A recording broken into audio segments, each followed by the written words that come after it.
Bonsoir. Bienvenue à cette séance extraordinaire du Conseil municipal de la Ville de Boisbriand. Nous reprenons la séance ouverte un petit peu plus tôt, à laquelle assistent les conseillères et conseillers suivants: M. François Côté, M. Éric Rémy, Mme Christine Baudette, M. Jonathan Thibault, M. Daniel Quincer, Mme Karine Laramé, M. Jean-François Eck, Mme Laurie Doucet, sous la présidence de Mme Marlène Cordato. Merci beaucoup. Bonsoir à tous. Vous pouvez vous asseoir.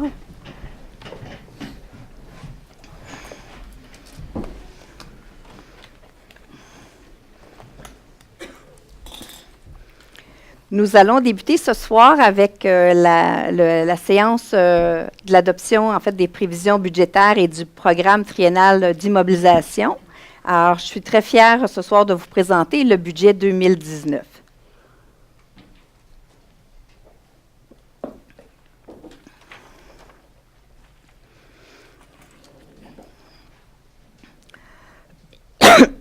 Le temps qu'on vous prépare l'écran, puis à l'arrière, vous avez de la documentation qui concerne le budget. En fait, le budget municipal est toujours attendu parce que c'est lui qui définit notre capacité d'agir pour la prochaine année. Mais au-delà des chiffres et du travail qui doit nécessairement être fait, comme la réfection des infrastructures, des égouts ou des routes, la gestion des matières résiduelles et le déneigement, il y a aussi les grandes orientations qui doivent être tracées. La façon dont nous voulons vous offrir nos services, le chemin que l'on souhaite emprunter et la destination que nous voulons atteindre. Ce soir, c'est des grandes orientations que je souhaite vous parler, celles qui nous définissent comme ville, comme communauté et comme milieu de vie. Parce que c'est ça, Boisbriand, c'est tout un milieu de vie. Une ville familiale, une ville à notre image, une ville verte et bleue, et une ville intelligente, innovante et créatrice. Une ville qui a aussi décidé de faire les choses autrement en basculant dans l'ère de l'expérience citoyenne, parce que nos citoyens sont connectés et exigeants et qu'ils sont en droit de recevoir des services de même qualité qu'au privé. Et parce qu'une ville a tout intérêt à se démocratiser pour mieux avancer, c'est ce que j'appelle la révolution citoyenne. Et c'est ça la nouvelle ère qui pointe à nos jours. Ça nous permet à la fois de bénéficier de la compétence municipale et de la participation citoyenne. Les deux combinés, vous allez voir, vont faire des grandes choses ensemble. Il nous appartient tous, à vous et à moi, de modeler notre ville à notre image selon nos besoins et nos goûts.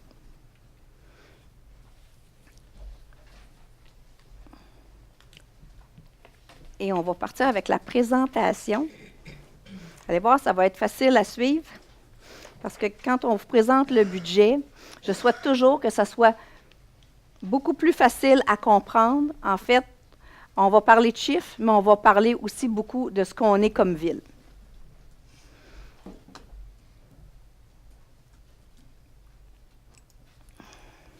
Alors, la vision 2025, en fait, tout notre budget et nos prochaines années partent de la vision 2025 qui est, qui est le résultat des consultations citoyennes, du plan stratégique qui émane en fait, des consultations citoyennes qu'on a faites en 2016. Et les consultations citoyennes, il y avait les citoyens naturellement là, dans les 11 consultations, mais il y avait les partenaires, il y avait les organismes, il y avait les employés, il y avait les entreprises. Et tout ça, ça a permis de créer le plan stratégique et de nous définir comme ville.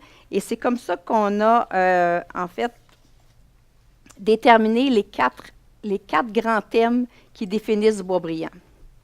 Alors, c'est ça la vision 2025 et on va le voir à travers le budget, mais à travers également tout ce qu'on a fait et tout ce qu'on va faire dans les prochaines années.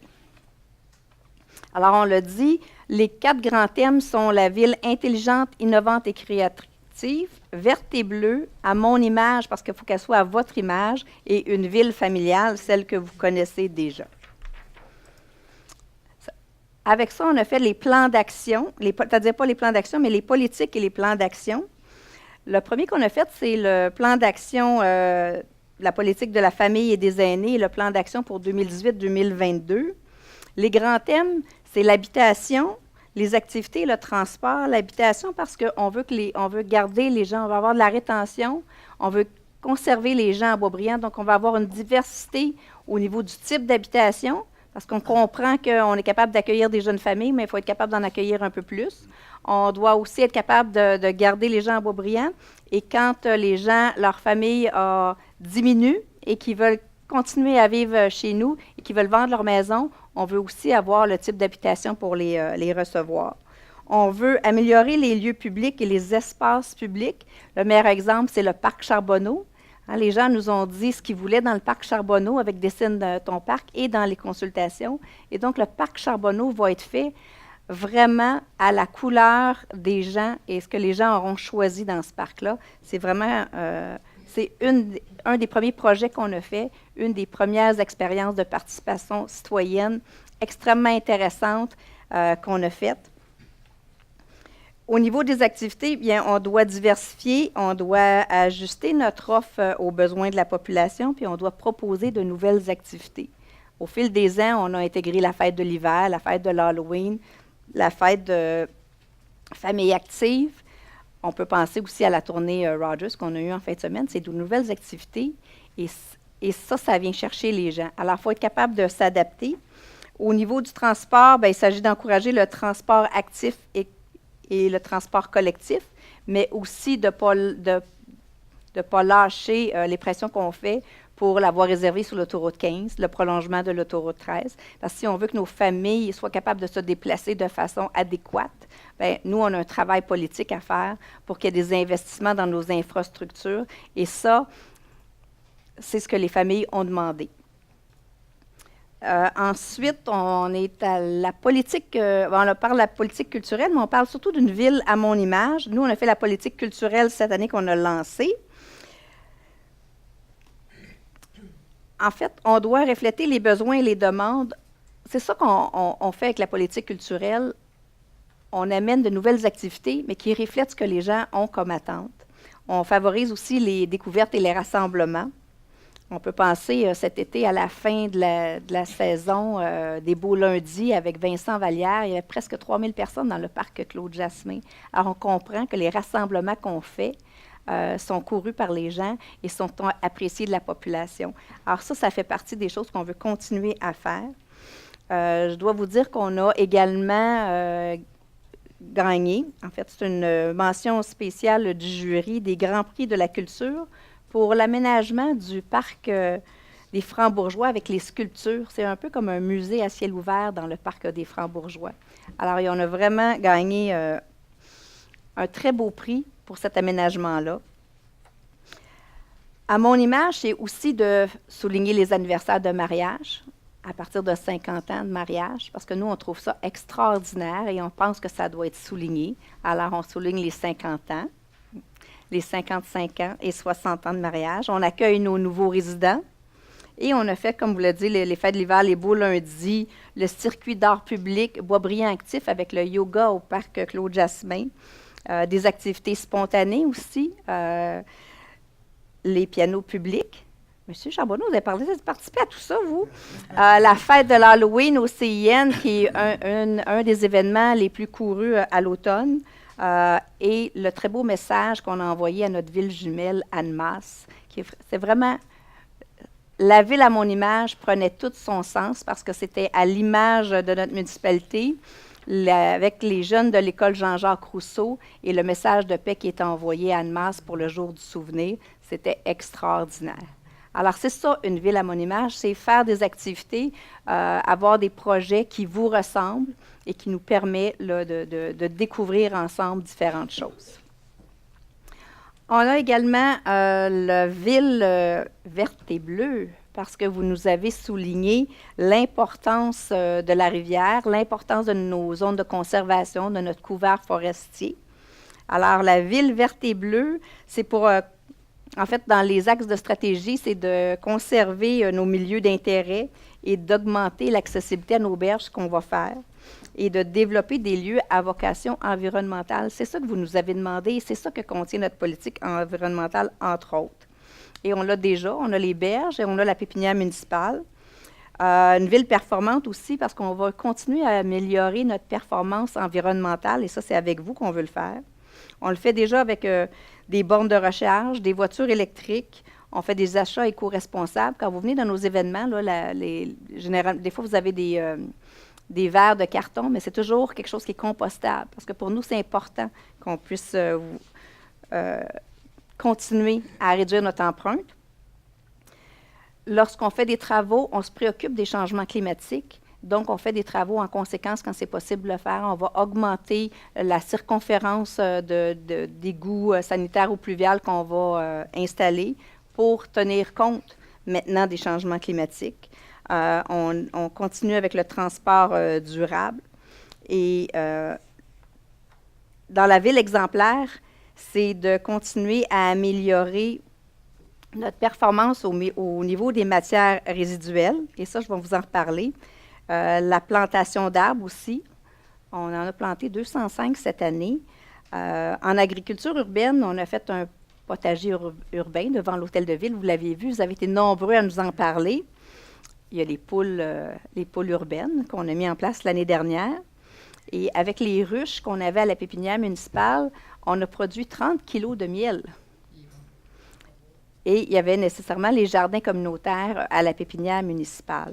Et quand on parle de matières résiduelles, je dois vous dire que vous êtes très, très, très bon. En 1997, il y avait 21 000 citoyens à la ville de Boisbriand et on enfouissait 13 000 tonnes, excusez, il me manque 13 000 tonnes de déchets. En 2017, et là, excusez, j'ai déplacé ma feuille tantôt. Ce que je voulais vous dire, c'est qu'on a 7 200 tonnes de déchets en 2017. Ça, c'est les chiffres qu'on a de l'année passée. On a presque 2 700 tonnes en recyclage et 2 500 tonnes qu'on avait en compost. Et cette année, au 31 octobre, le compost a dépassé le recyclage. Et on est 27 000 citoyens. Alors, voyez-vous, malgré le nombre de citoyens, malgré que même avec le nombre de citoyens, on augmente en nombre de portes parce que des fois, il y a moins de monde dans chacune des résidences. Alors, malgré le fait qu'on augmente le nombre de logements, on a tout de même réduit de beaucoup les déchets qu'on envoie à l'enfouissement. Et on aura des chiffres, on sera capable de vous donner les chiffres en début d'année, les derniers chiffres de 2018, mais en date du 31 octobre, on dépassait de 175 tonnes le recyclage. Alors, on anticipe qu'à la fin de l'année 2018, le compostage sera plus important que le recyclage. Alors, vous êtes vraiment extraordinaire.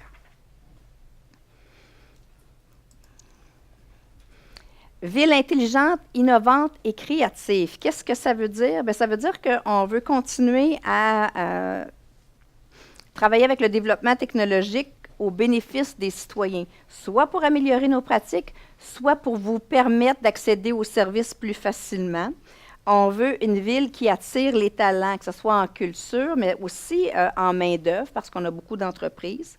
On veut communiquer de manière performante.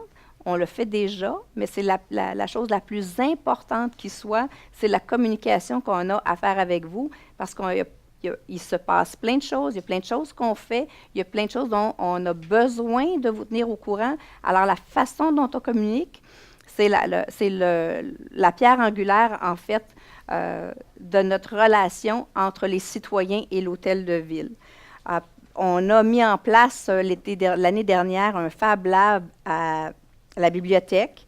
On a des services en ligne à la bibliothèque qui sont extraordinaires.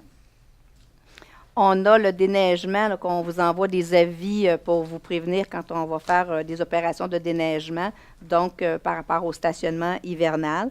Et on a d'autres projets qu'on veut vous proposer dans l'année. C'est les moyens technologiques qui vont nous permettre d'aller là. Mais une ville intelligente, ce ne sont pas que des moyens technologiques, c'est une ville qui est prête ses citoyens et dont le citoyen participe beaucoup à la démocratie, mais aussi à sa vie municipale, donc en donnant son avis. Alors, il faut être près des gens, il faut être capable d'organiser la façon dont on donne les services, parce que vous changez, la population change, les moyens de communication changent, mais vos attentes aussi grandissent. Alors, nous, on a à s'adapter.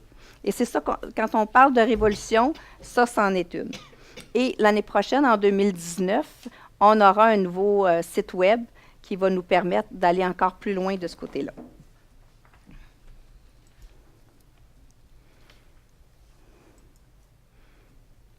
Alors, les services en ligne, prendre part au changement et faire les choses autrement, c'est vraiment des lignes directrices pour l'année 2019.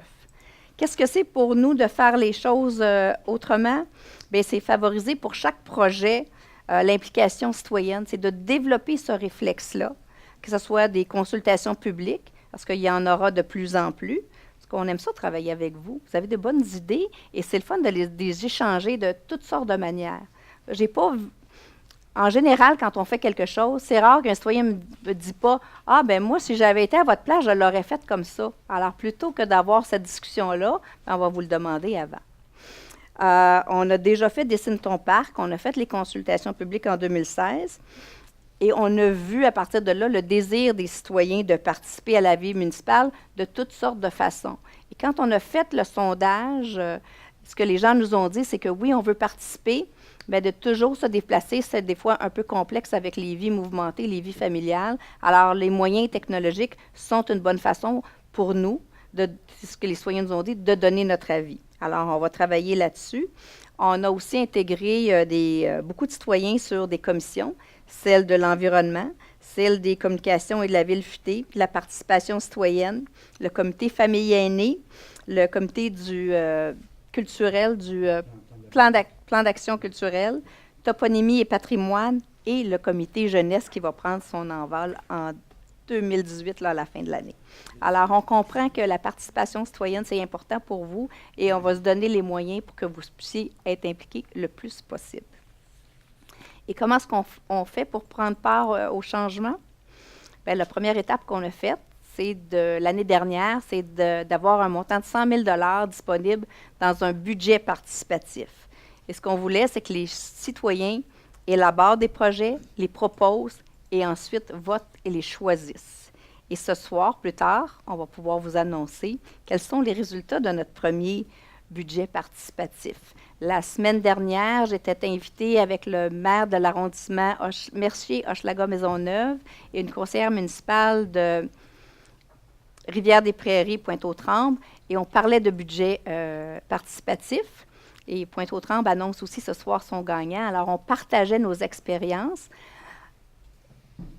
Et il y a quelques années, il y en avait une dizaine, et maintenant, plusieurs villes emboîtent le pas année après année.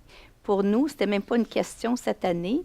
Le 100 000 $ était automatiquement, on l'a remis pour l'année, vous allez voir au PTI, on l'a reconduit pour l'année 2019. Alors, il y aura un nouveau budget participatif pour l'année 2019. Alors, les gens vont pouvoir tout de suite commencer à réfléchir à leurs idées. Mais comme c'était notre premier l'année dernière, cette année, on va être meilleur dans l'encadrement pour être sûr que les projets puissent tous être menés à terme et pouvoir être retenus pour le vote.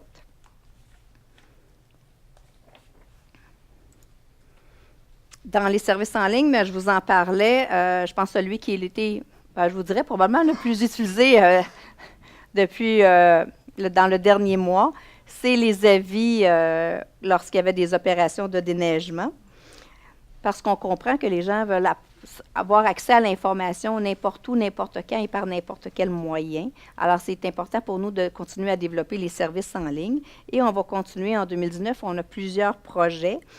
On va être à l'étude. On n'a pas dit qu'on va le mettre en ligne en 2019, mais on sera à l'étude pour toute la question des permis. Alors, ça, c'est quelque chose sur lequel on va travailler pour le futur.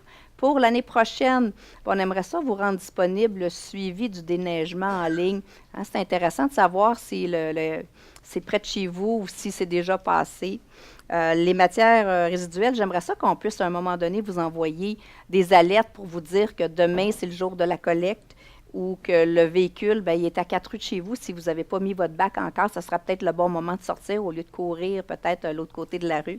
Alors, on va utiliser les moyens technologiques pour continuer à s'améliorer puis continuer à essayer de vous faciliter la vie. C'est un peu ça où on s'en va et c'est pour ça quand on vous dit que le budget et notre vision, elle est tournée vers vous pour améliorer de toutes les façons qu'on peut votre relation avec la ville puis votre façon de recevoir les services. Alors, c'est un peu, quand on fait le tour là, de notre vision dans laquelle on veut vous donner les services dans les années qui viennent. Alors, on va continuer à travailler sur des projets. Et on en a une plus longue liste que ça.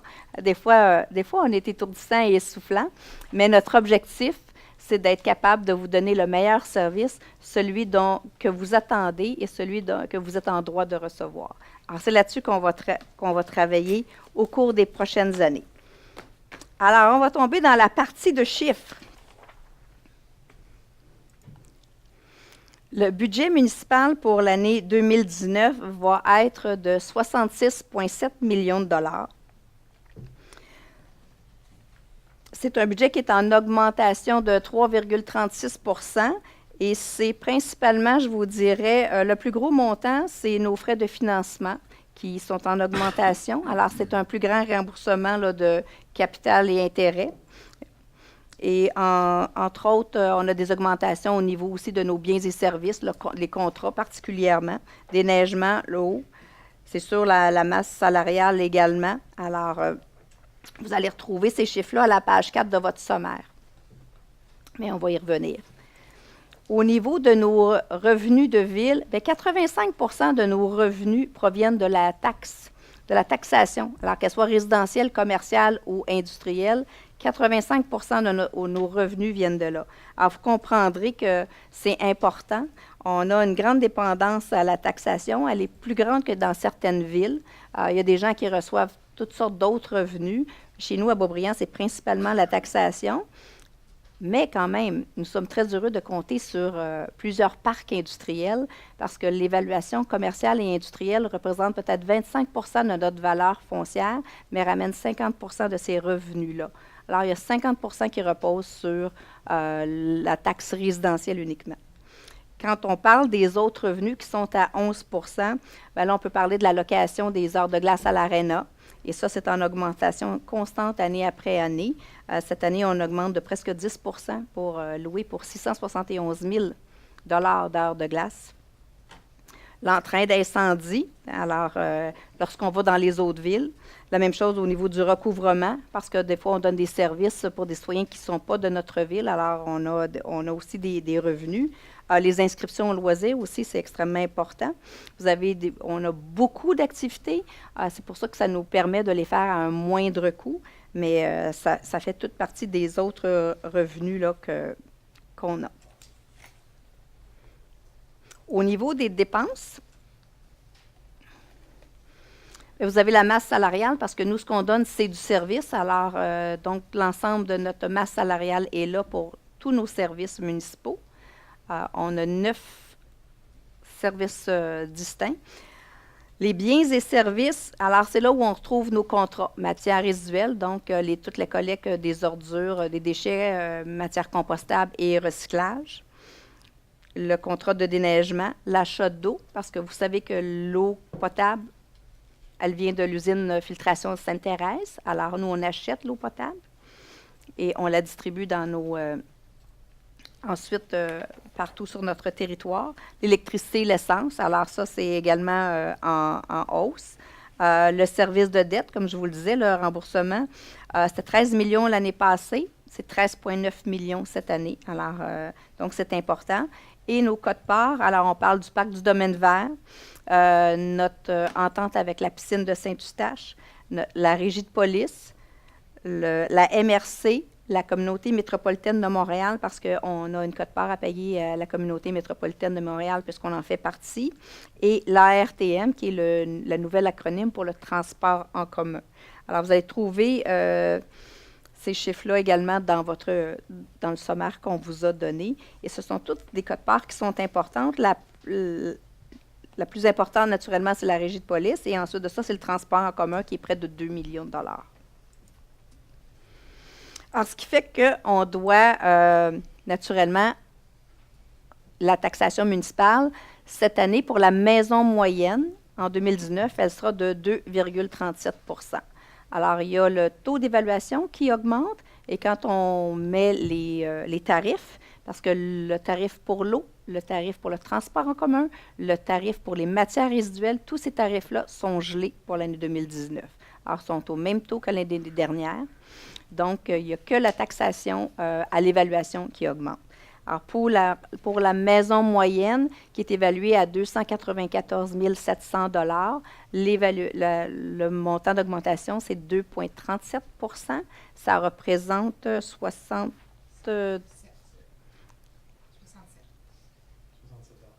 non. 73 $. Je l'ai calculé. Moi, je lis, mais je suis un peu Thomas, je sors toujours ma calculatrice. Alors, de 73 $, alors que les tarifs sont gelés. On va le voir un petit peu plus loin. Mais ce que je voulais vous expliquer, c'est que M. Langlois, pouvez-vous revenir de une? En 2019, c'est 2,37. En 2018, c'était 3,23. Et en 2017, on avait une baisse de 1,67. Et ça, je peux vous dire, ce n'est pas une bonne idée. M. Langlois, il me l'a dit. En fait, cette année-là, c'était vraiment une conjoncture économique.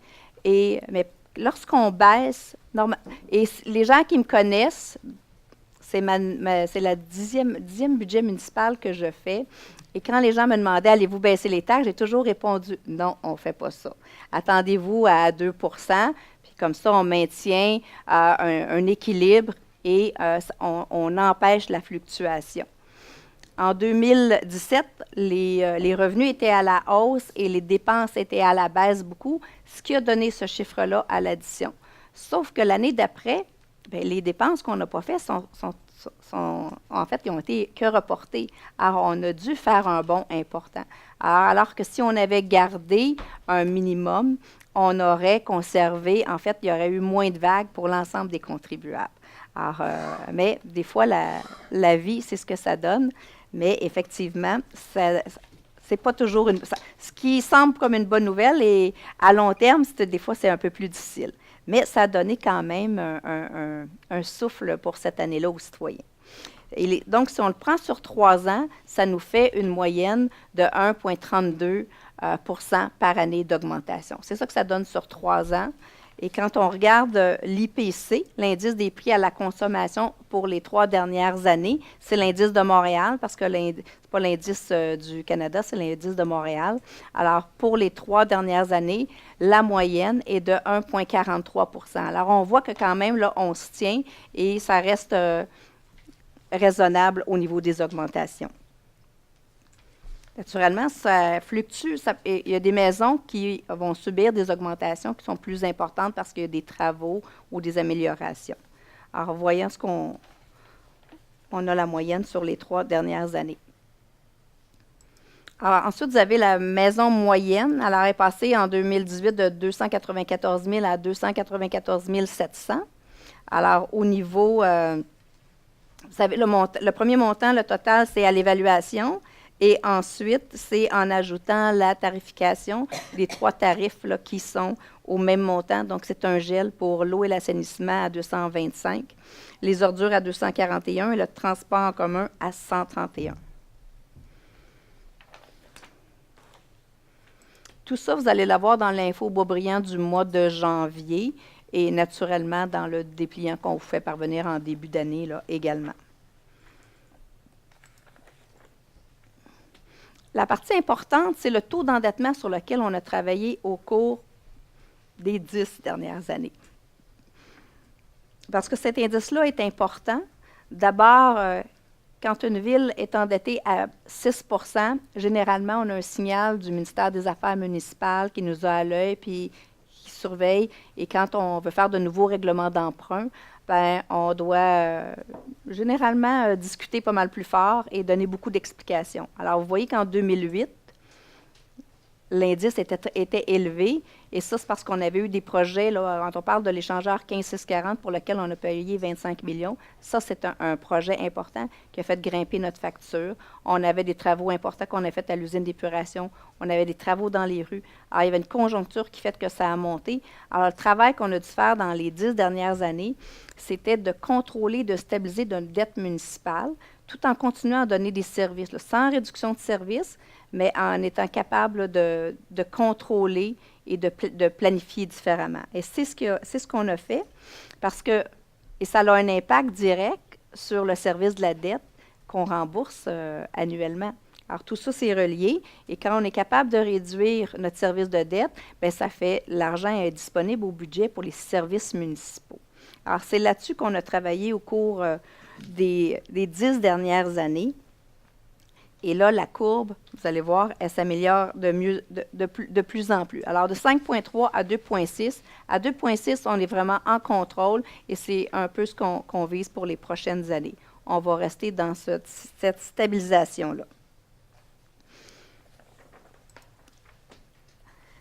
La dette municipale, en 2009, était...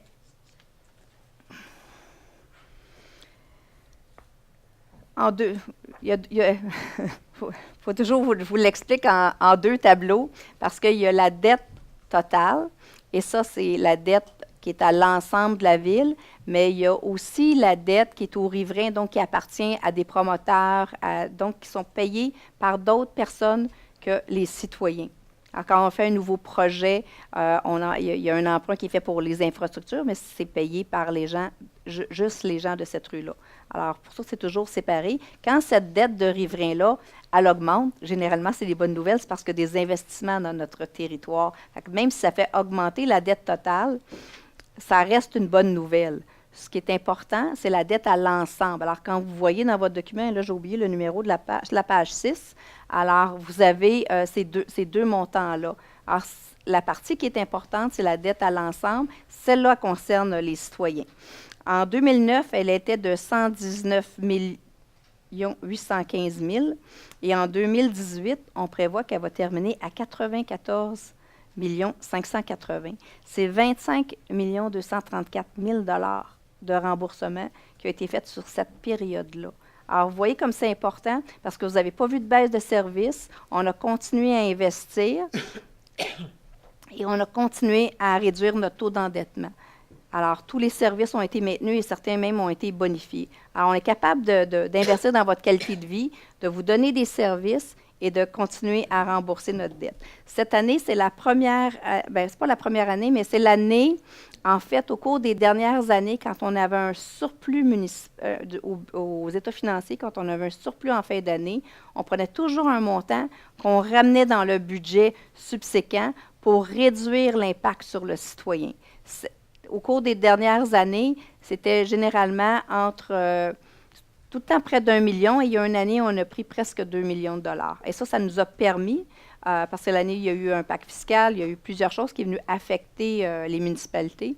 Et cette année, le montant qui va être transféré du surplus accumulé va être de 300 000 dollars uniquement. Et c'est là probablement la dernière année. Alors, les années subséquentes, le surplus accumulé va pouvoir continuer, en fait, on va pouvoir l'utiliser dans le paiement de projets, on va pouvoir payer comptant, donc arrêter d'augmenter la dette, d'être capable de de la stabiliser et de la baisser avec les années qui viennent. Alors, c'est ça le programme qui a été mis en place pour vraiment planifier, stabiliser et contrôler la dette municipale sans vous affecter dans votre qualité de vie. Alors, c'est ce qu'on a fait au cours des dernières années. Et quand je vous disais 25 millions, quand on parle de... Ça, c'est la dette totale, parce que c'est celle-là qui a un impact sur notre service de dette. Mais quand on parle de la dette qui est juste celle de la dette de l'ensemble des citoyens, bien, c'est 26,6 millions de dollars qu'on a remboursé, que vous avez remboursé. Alors, c'est extrêmement important et c'est une très bonne nouvelle. Alors, pour les prochaines années, on a des beaux projets, mais on va toujours être en stabilisation et en contrôle de la dette municipale. Et les projets qui s'en viennent, alors, on a un programme d'immobilisation, un programme triennal d'immobilisation, mais je trouvais important plutôt de vous faire la nomenclature de tous les projets d'infrastructure qu'on va faire. Je pense qu'il y a des projets qui sont plus importants pour l'ensemble de la communauté. Et donc, à 2017, vous le voyez, là, c'est le chemin de la Grande-Côte. En 2017, on a fait une étude de circulation. Cette année, en 2018, on a préparé des plans et devis. Et en 2019, ça va être la réfection de la Grande-Côte à partir de la rue Hubert-Aquin jusqu'à l'autoroute 13. Et ça fait des années que c'est attendu.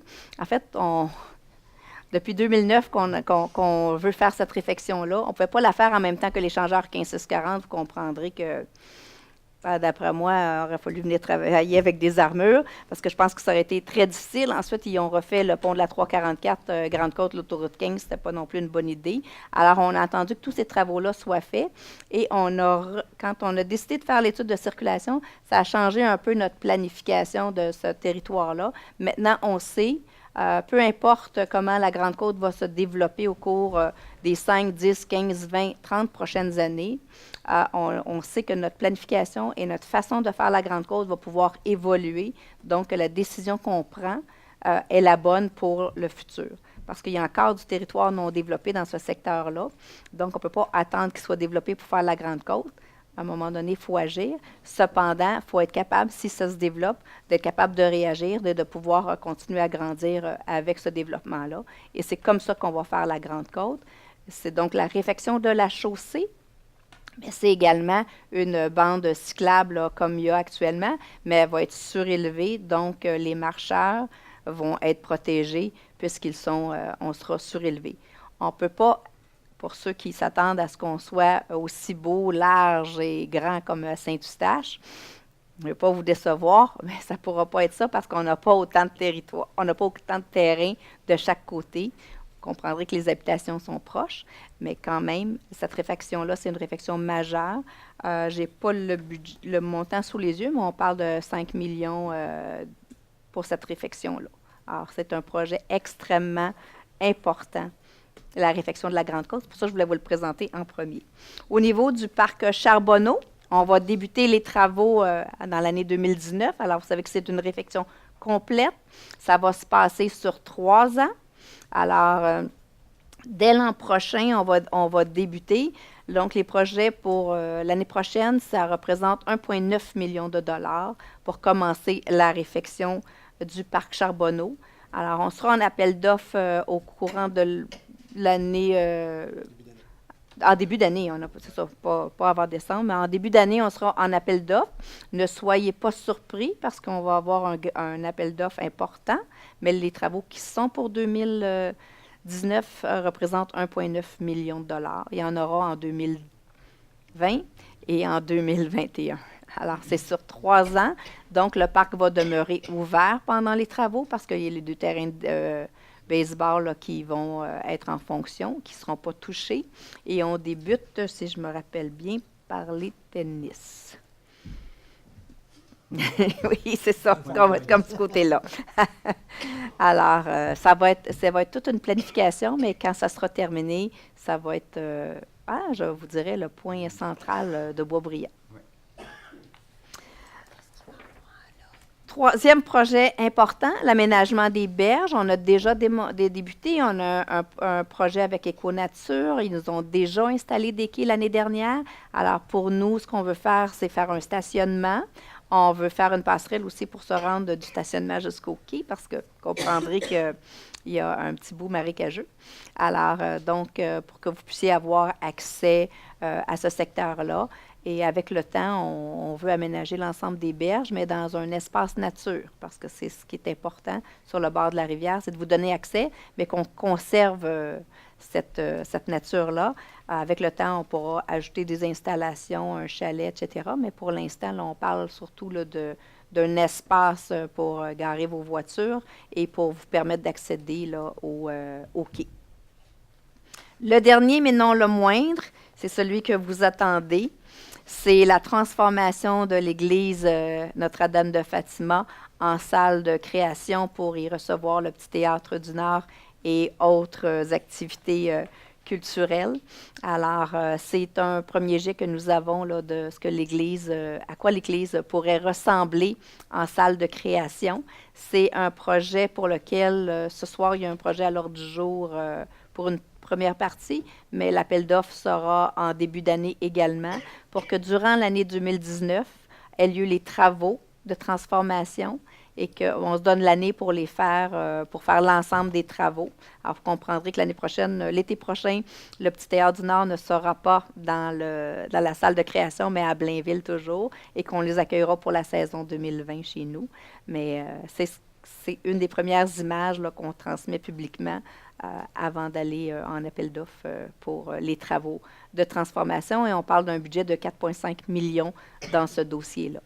On va, comme c'est un bâtiment qui est maintenant un bâtiment public, ça ne sera pas l'année prochaine, mais on va préparer, parce que tous les bâtiments publics accueillent des bornes de recharge électrique. Alors, on va préparer tout ce qu'il faut pour pouvoir installer dans la deuxième phase, quand on fera les travaux extérieurs, 2 bornes de recharge pour les voitures électriques. Alors, c'est notre dernier et plus grand projet pour l'année prochaine.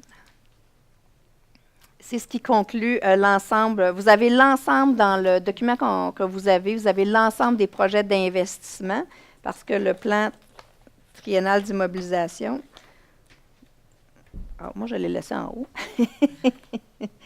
Alors, mais ce sont les projets les plus importants et ceux qui vont affecter le plus votre qualité de vie au cours de l'année 2019. Alors, j'espère que vous avez hâte de voir ces projets-là, mais nous, on a très hâte de vous les réaliser et de vivre avec vous l'année 2019 avec ces prévisions budgétaires-là et ce programme d'immobilisation-là. Merci beaucoup.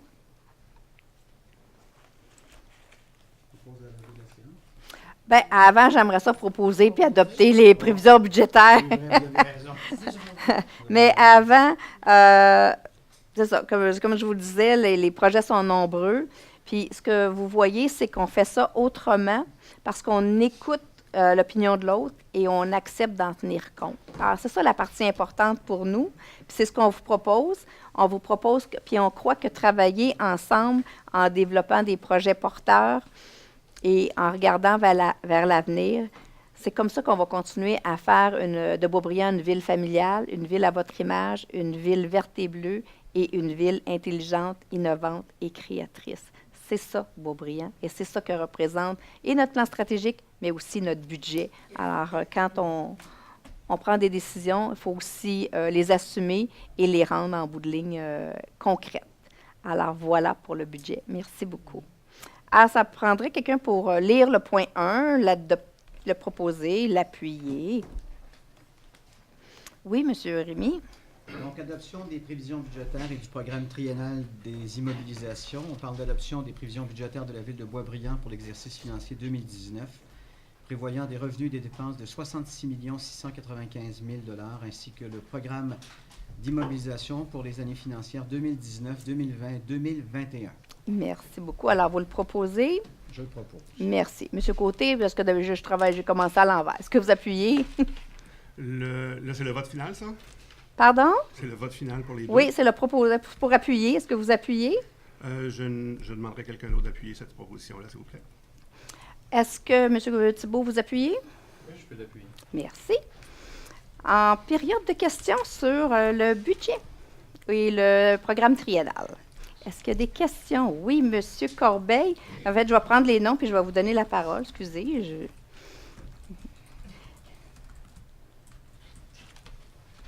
Est-ce qu'il y a quelqu'un d'autre? M. Corbeil. Alors, dans les dépenses, Oui. si on regarde l'écart entre 2019, 2020 et 2021, il y a un très gros écart. Au programme triennal d'immobilisation ou au niveau des... Triennal des dépenses et immobilisation. Oui. On parle de un peu plus que 12,7 millions en 19, en 20, 19, 18, quasiment 18 millions. Et après ça, en 21, on tombe à 11 millions 590. C'est un gros écart. Oui.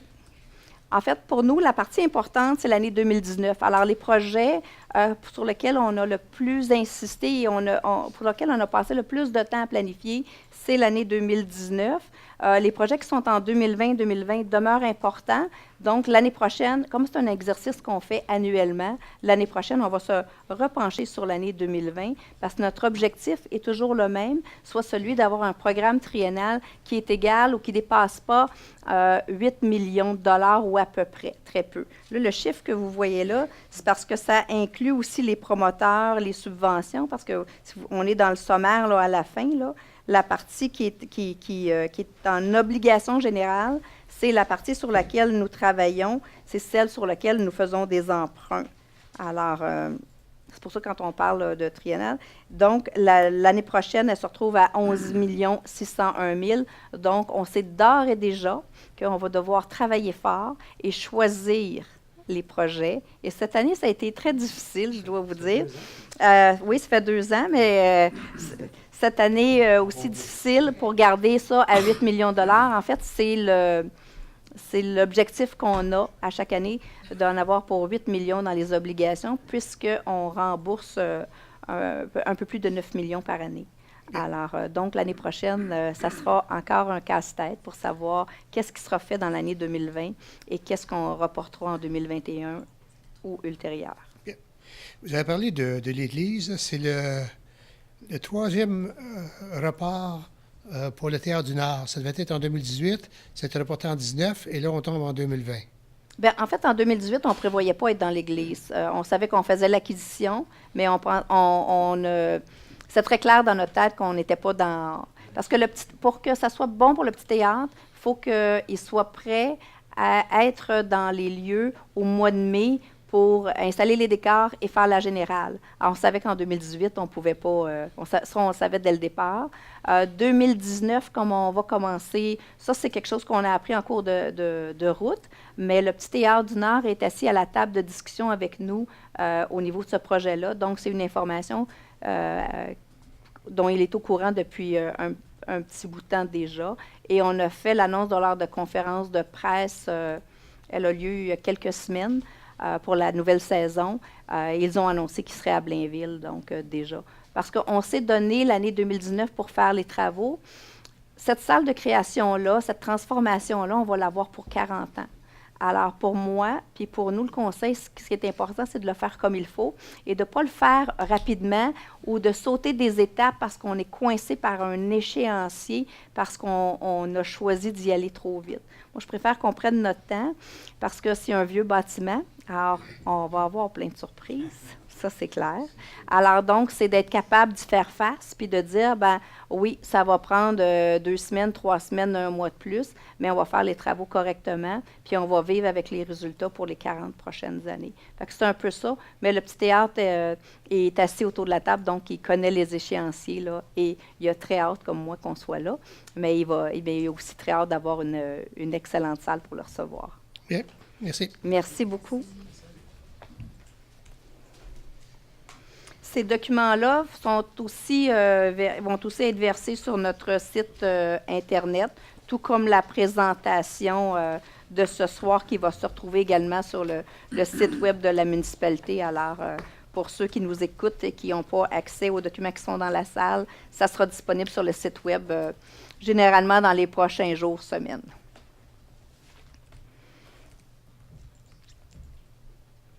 Alors, j'aurais besoin de quelqu'un pour proposer Mme Doucet, M. Eck. Merci beaucoup. Alors, ceci met fin à la séance du budget. Merci beaucoup de votre attention.